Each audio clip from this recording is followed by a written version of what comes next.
Hey everyone, you're here sewing with Cody and Pete, and right now I'm going to show you one of my favorite Bernina feet. So right here we're working with the number 18 foot. This is the button sew-on foot. So what makes this foot so unique? This foot is specifically designed to sew on buttons.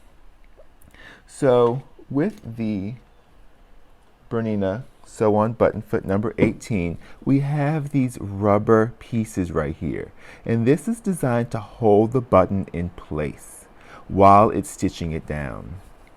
So with this, we're going to be using stitch number 60, which looks just like this. So it looks almost just like a bar tack stitch.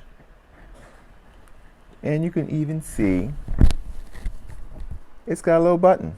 So right now I'm working on finishing my shirt, and I've got one more button to sew on. So it's super easy, and the foot is adjustable, unlike other button sew-on feet.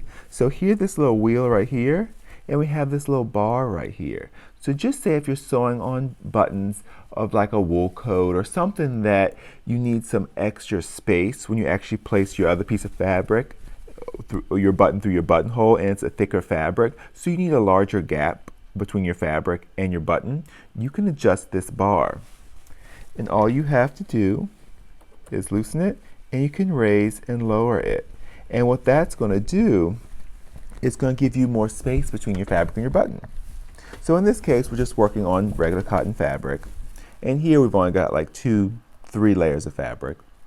So we can leave it down to its lowest setting. So what we'll do is I have my fabric marked with a little dot of where my button needs to be. So I'll center my button. I'll bring my foot over. I'll lower the foot. And because the Bernina 770 has that hover feature, it pops up for me. So I can position it right where I think I need it. So I'll hold on to the tail. And I like to have a little decent tail so I can then tie it behind to secure that button even more. So what I always do is I always bring down my needle with my hand wheel to make sure it's in the center.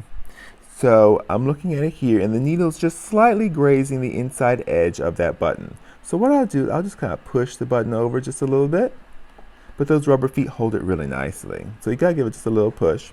And so I'm right in the center of that left button. So neat fact about most buttons, if you don't already know, the distance between the 2 or 4 holes are all the same, unless you're really working with some large specialty buttons.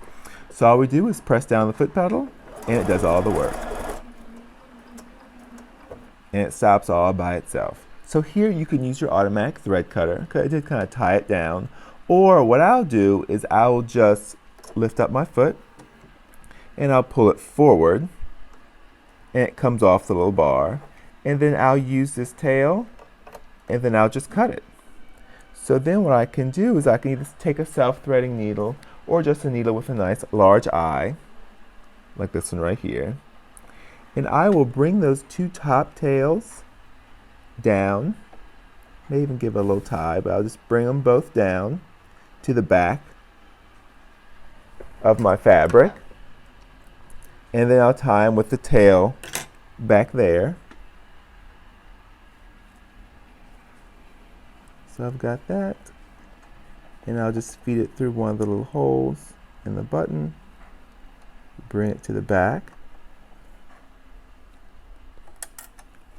So that all the few little tails I have are on the back, and I can give those a nice little tie, and then I've got a beautiful secure button to finish off my shirt that I just finished.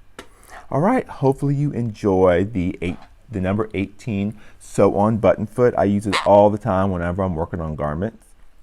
It just makes things go super quick, and it just looks nice and pretty. And of course, like the button and the thread that I use to sew on or to sew my garment together, it all matches, so I don't have to change anything. All right, if you liked the video, give it a thumbs up, subscribe to the channel, and happy sewing!